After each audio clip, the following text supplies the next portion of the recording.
Oh, goodness. Let us get it together. Yes. All right. So, good evening, ladies, mamas, daddies, everybody.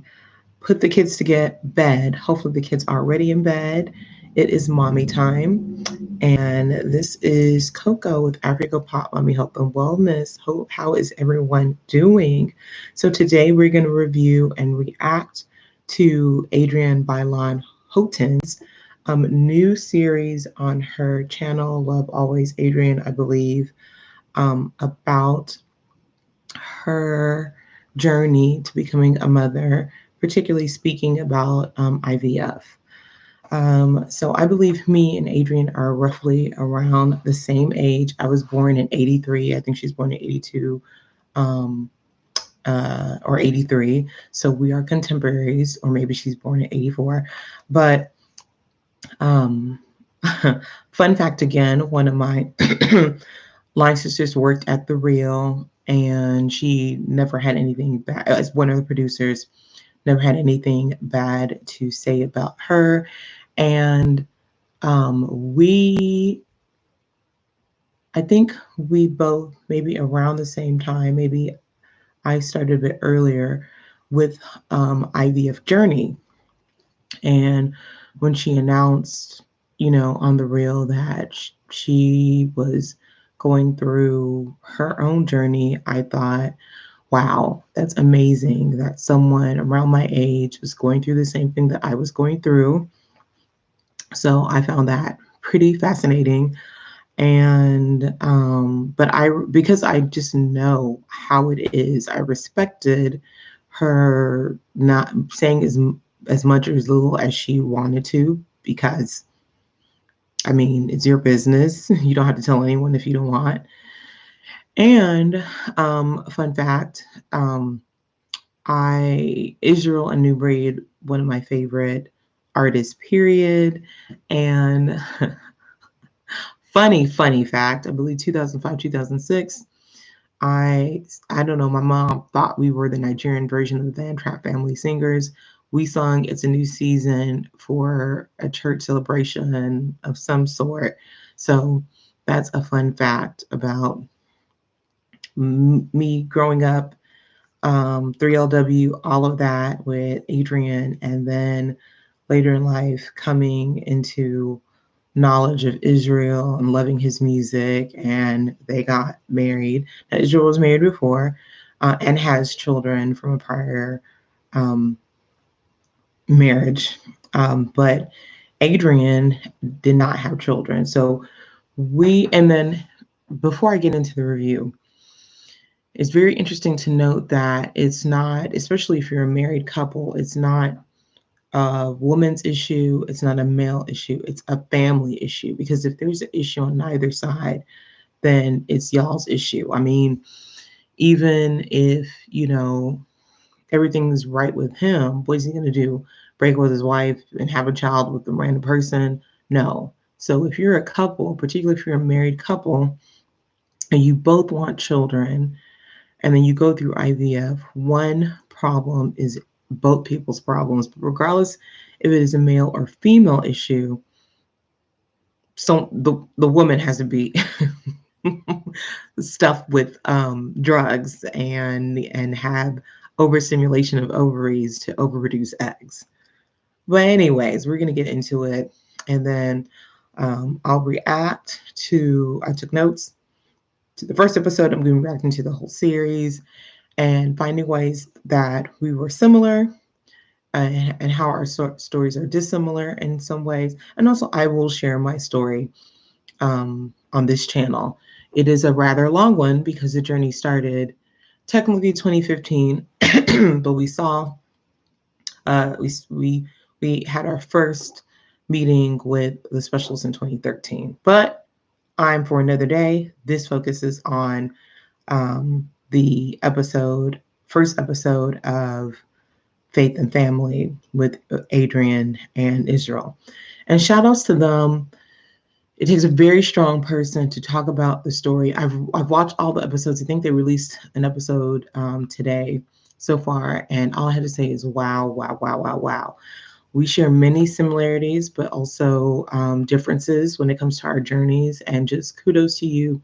Really inspired me. I mean, I started this channel anyway to talk about IVF journey and being pregnant in your 30s and things that a lot of us women do not know or realize, and how to do the best in order in preconception, once you get pregnant, staying pregnant, and having the baby and motherhood afterwards. But it's not easy, and a lot of information we are not fully aware about. So without further ado, let's get into the review.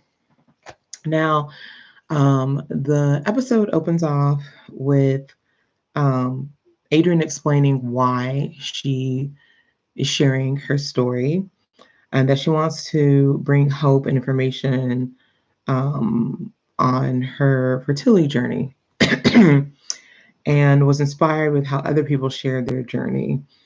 And she was so scared that she didn't want to hear people's opinion because people have no idea what you're going through. And it was so sacred to her. And I completely understand. Because unfortunately, she is on the public eye. And a lot of people feel like they know you when they don't. So, and then they give unsolicited advice when I mean, again, you have no idea. And she goes in detail how much we had no idea about what her journey was, and a little bit of the ignorance that she had going into IVF. Um, she speaks that, and I'm glad, again, it goes back to family. She speaks to the family and friends that she had, her sister, her mom, her sister-in-law's mother-in-law, her sister's mother-in-law, and her best friend, and of course her husband, throughout this journey. And that was the main people who knew.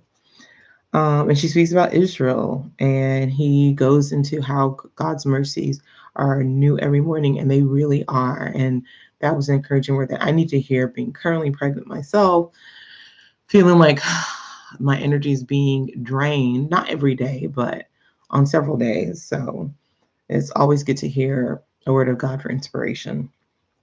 Now, Adrienne says on taking on this journey that she's either the most delusional person on the planet, or the most hopeful. And it's something about finding the love of your life and wanting to have a child with that person. Amen. Can I say I completely understand and relate to her sentiment when it comes with that? Like, I wanted to give my husband a child. Now, hold up. Let's not get it misconstrued. I knew that I would also be having a child. It's not like I am having the child and giving it to him, but it's one thing, and I am head in love, especially at the time. Things have changed. No, with my husband, that I so desperately wanted to give him the highest honor, and that's having a child. But we got married in 2010. Really started trying in 2011, and in 2013, when I wasn't getting pregnant, it was really like, okay, what's going on? And then, anywho, but I understand this is not about me. This is about Adrienne. Um, but I understand her. And then, and the reason I'm just relating back to myself is because it was like, what is wrong with me? I'm in the best shape of my life, and I really was when I turned 30. What is going on? So, um, and then always dreaming of loving someone the way her mother loves her, and how her mom will look in her eyes, that wonderment. And being a mom now, I get it. Now, my relationship with my mother was a little bit different, but having my son, and I know Adrienne is experiencing this now, and will especially experience it the older and more demanding her son gets. If her son would be anything like my son, I know all children are different, but it is mama, mama, mama, mama, mama. Even when he's with dad, it's like, I want mama at 4 years old. I love the love, but it's a lot. And so, and I didn't know, maybe because she is a celebrity, that the idea was glamorous about going through IVF and having twins. My experience, so when we were told that the best chance, or really the only way that we would get pregnant is IVF, I was like, it hit me like a ton of bricks. And I started looking into the research because I have my master's in public health. And I saw the numbers, and I saw at best, on average, we had a 50% shot of getting pregnant. And then, woo, the older you get, woo, it just goes downhill. So I was not as expectant and hopeful like Adrienne was. I was like, well, this is the only shot. Let's take the shot. If it happens, it happens. If it don't, it don't. Like, that was my attitude. And it's funny to hear that her attitude was like, oh, cool. We'll just have twins and then we'll decide the sex. So I thought that was cute. So the idea IVF was them wanting to have twins and two girls. She talks about how several members of her family has two girls, her sister and her mom, and I believe her mom's sister, something like that, that all of them had two girls. So she thought, hey, I'm going to have two girls too. And that her and Israel were friends for 3 years, dated for 8 months, and got married, took a year off to enjoy being married, which I can relate because I don't want no, first of all, I told my husband, jokingly, but halfway serious, that, hey, we can start having babies when I turn 40. And he looked at me like, woman, are you crazy? And thank God that he talked some sense into me because, yeah. Um, and when they were ready to start IVF, they were delayed because they traveled to DR on vacation, and Israel got sick. And so when meeting with doctors, they're like, okay, wait 6 months, come back so we can start the process. So, um, and this is what I really related to, and I think a lot of women could relate to on that she put her career first for so many years, that she put off family planning, and she regrets it looking back. She would have disrupted her plans, because looking back, she wouldn't have put things on hold. She would have disrupted her plans to be able to get pregnant, if that makes sense.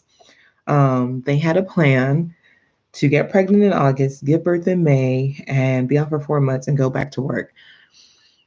Again, when I had Kai, who again he was the third round of IVF, like embryo transfer for me, and when I had Kai, I was like, uh, I'm gonna have him. He gonna chill for 2 months, and then go right back and do Africa pop like a crazy person. That is not realistic at all, for me. Uh, but oh, and back to the career thing. This society, this society has propped up, and I'll say it again and again, career over motherhood. I don't care what anybody says. This current society makes it a priority that you go get your career, you go get your career, and that motherhood can wait. And no, especially now looking back. And when we get into my story, you'll understand why I'm like, it's a lie. It's a lie of the enemy. Your career cannot hold you at night. Your career cannot, is not, the relationships that you make from your career is never the same with the relationship that you have with your husband, your spouse, and the children that you raise together in the same household. It's not the same. Just come close, just compare. Another story for another day, but I get that, what Adrienne was saying, because that's what we are fed, as millennial women. And then the plan halted when she came in and had a lower than average egg follicle count. Her doctor said that the average person has 8 to 10 um, follicles for her age, and Adrienne had, it's about one. And that point, she realized it was not going to be as easy as she thought it was. So she didn't go into that big of a description of what that actually means, but I'll just try to say this in lame man's terms. So, when a reproductive endocrinologist is looking to see how many eggs you have, they're not really seeing the eggs because eggs are microscopic. It can't be captured through current technology. But what can be captured is the follicle in which the egg grows in. So, the follicles are what the egg grows in, but they are showing how many eggs you have, if that makes sense. Because within the follicle is one egg. So, seeing your follicles is very important because that's where the eggs grow. And that's what she means by egg follicles. Or if she, oh my gosh, or if she says egg follicles, that's what she means by that, if that makes sense. There we go. And so,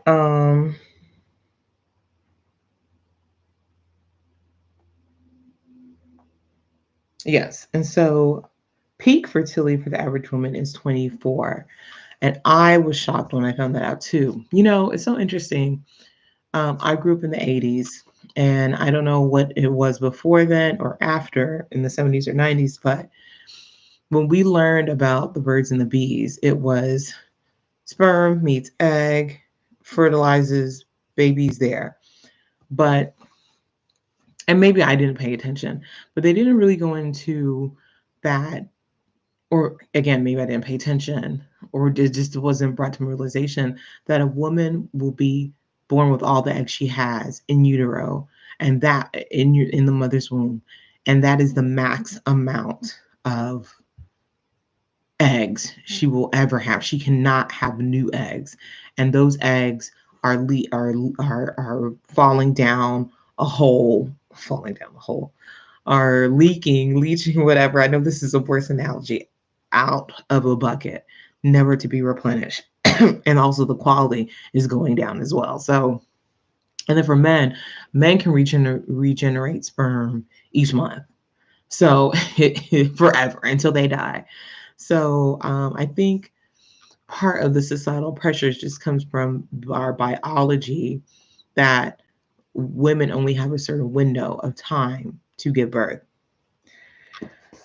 And so, she went through what society said you're supposed to do, careful about listening to society, put her career first, found the love of her life, put her career first, got her life together, married the love of her life, but she was blown away and not prepared for the information. And she says, which I agree, biology has not caught up with society. And I don't think it will in our lifetime. So it's very important, particularly for women, to know if you're serious about wanting to have a family and have children, particularly if you want biological children, that you need to have that in mind and have a sense of urgency about being serious and settling down, and just understanding that the biological clock is ticking for everybody on average. Um, yeah, and she was not prepared. Again, she thought, hey, I'm going to go through IVF and I'm going to have these twin girls. But no, she was still hopeful with the information. And, she was still like, I really don't care what you're saying. I hear you, but I don't hear you. I'm going to have my twins. And then she goes into IVF, her IVF protocol at that time for her. And she said her process was a water test. Now, I'm gonna have to look into it. I don't know what a water test is. Again, I'll talk about my process, but I'm not exactly sure what that water test was. But she said it was uncomfortable. And then after she consulted with the doctor, then she went in a separate office to talk about how much it's going to cost. And IVF is costly. Thank God the first, because I went through 2 rounds of IVF. And with my 32-year-old eggs, the first round, and then with my 39-year-old eggs, the second round. Woo! And I will tell you, there was a difference in the two in terms of how drastically my egg follicle count went down to the ground. Um, and so, but for, I think she said she was 33 around the time, and how, yeah, how the doctor was saying that again, her follicle count was lower than they would see at her age on average. At 32, 33, my follicle count, I had follicles all over the place. I believe it was like 8 to 10 on each side, um, at that period, at that age. And we were able to extract a good number of eggs and a good amount size of embryos. Anywho, but yeah, hers was just less. And so, and then the cost, that's where it was going. The cost. We had insurance and they did cover, I guess, 2/3 of it. We only had to pay only like around 5,000 for everything. But the medicines ain't no joke. And even 7 years later, the medicine's still high as it was. I mean, that's the best hustle. And I'm not saying hustle because they do help with miracles, but to know you are paying top dollar for a medication that may or may not work and you're still willing to pay anyway is a industry and a hustle I can knock. But back to Adrienne. Uh, they went into the cost, how expensive it was, and then she was just thinking about how many people can afford it. And even when it comes to egg retrieval, that I mean, because you're using really all these medications are for the woman, so that for the eggs to multiply. The man's just there to in the cup, you know what I mean? There's really not a medication that I heard on for the sperm. So I mean, an egg retrieval process, if you are trying to freeze your eggs, is that probably is the same amount as if you were to go through an IVF process. Maybe because if you get a donor sperm, it might be a little bit more expensive, but not that much. So that is crazy. Okay. But yeah, so but on average about the cost, IVF can easily, without insurance, be about 12 to 20,000. Excuse me, more likely 16 to 20,000, and that's including medication. Um, if you're paying out of pocket, so for one cycle, not including subsequent embryo transfers. I mean, it gets up there. Um, and so for her protocol, she took follistim twice a day. And again, follistim is a medication to have your ovaries overstimulate um, follicles so that you can have overproduced eggs. And it's funny, I had to take follistim, click, click, click. My husband was the one administrating all the drugs the first time. And the second time, because of his work schedule, I did most, if not all. But I only had to take follistim once a day at night. And for her protocol, she had to take follistim twice a day. And it's so beautiful how she talks about during that time, she imagined what her baby would look like and just her baby coming to her and just having that visualization of her child. I mean, I understand and I get that. For me, I was what I was visualizing is, Lord, is this gonna work? That oh my God, I was such a doubting Thomas. Thank you, God, for grace and mercy. But I was like, all right, well, let's see. Um, and then Menopur would burn. Now, Menopur does burn. I also had to take Menopur uh, as well, and that ish burns. It's like a stinging sensation in the abdomen.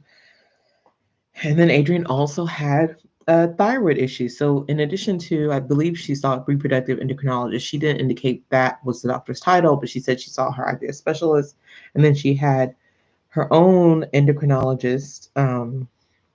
Because she had a thyroid issue, she's had it for years. So that further complicates things when wanting to get pregnant. And then they had to do a genetic screening, Adrienne and Isreal. And it's so interesting how much screening, how many tests you have to do, even before you even thinking about getting those eggs, and then implanting. Because I know for me and Kachi, we had to get blood work done. We had to have the STD panel, both of us, for HIV, syphilis, gonorrhea, all of that. I think hepatitis even. I was like, all of this for a baby? Where people just getting it in the back seat? But yeah, yeah, because they want to, and I'm probably sure for to make sure that you have the best chances and also to decrease liability, make sure that you are the healthiest, that your blood work and everything works out for again to increase the odds of you getting pregnant or for the baby sticking in the um, uterus. Okay. And then it comes back that Adrienne was a carrier of sickle cell anemia. I don't believe Israel was, but then that's something that they had to consider if their child had sickle cell, if they would want to continue with the process of IVF. So she was on her medication for 14 days, and an egg retrieval. I mean, again, it's so interesting to hear about the different processes through the states, but they do put you to sleep. Now, I wasn't so worried about putting you to sleep, but I mean, it is a medical procedure. You are in anesthesia. You are knocked out because what they do is they open up your, I believe they put a speculum in you, and then they insert a needle, and the needle is guided through the ultrasound to your ovaries to drain out all the eggs from both ovaries. Once the medications that you take have stimulated them right before you ovulate, and ovulate is when you release the egg. So they want to get you good and ready, but right before your body will try to release the egg.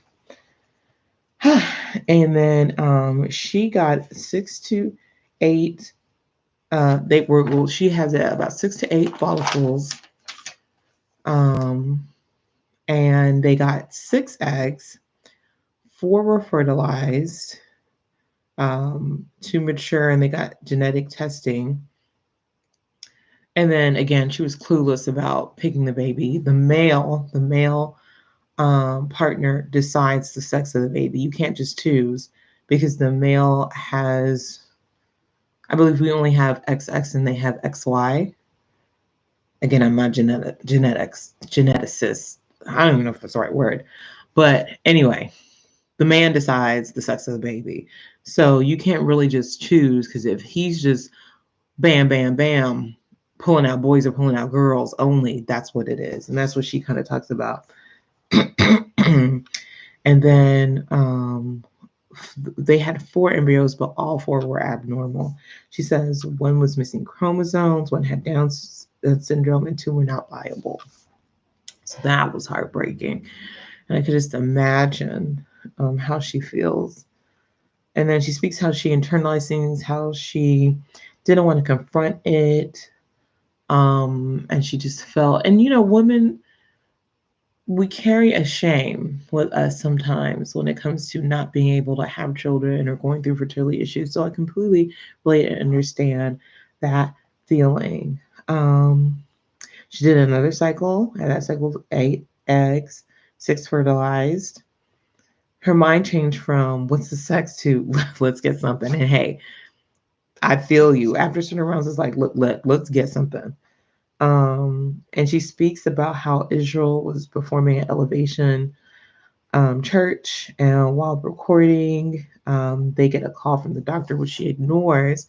But the message that he left was that there was good news. And I was so happy because, you know, particularly with that shell shock of, oh my gosh, we did this once and we got nothing, like nothing.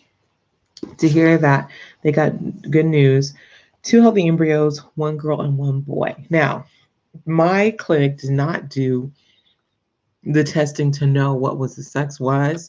So it was like, surprise. But after the embryos, they did do, I forgot what the test was called, a genetic testing. But with that genetic testing, it did not um, look into the DNA to know if it was a boy or a girl. Yes, that's correct. so, and then the doctor suggested, and I've heard a lot of times now for us, because we were able to get 5 viable, good grade of embryos, we weren't told that we need to go for another round, because I mean 5 is enough, but that they were trying to bank as many embryos as possible. So they went through another IVF cycle, and that was a failed cycle. Like the drugs weren't waking up anything in there, and they were disappointed. And then I understand she was in denial, like, oh, these people were trying to get me for my money. They're just trying to, take us for my money. So she went to another doctor, and then they got one more embryo, which was a girl. And so which I thought was so sweet at the end of the episode, she talks about how um that they were giving injections and still making love. Now I was surprised because I don't remember, but I know me and my husband were not doing bow chicka bow wow because we thought that it might disrupt. I don't know what I was thinking, but it was like, nah, it ain't going down while these shots are in my abdomen.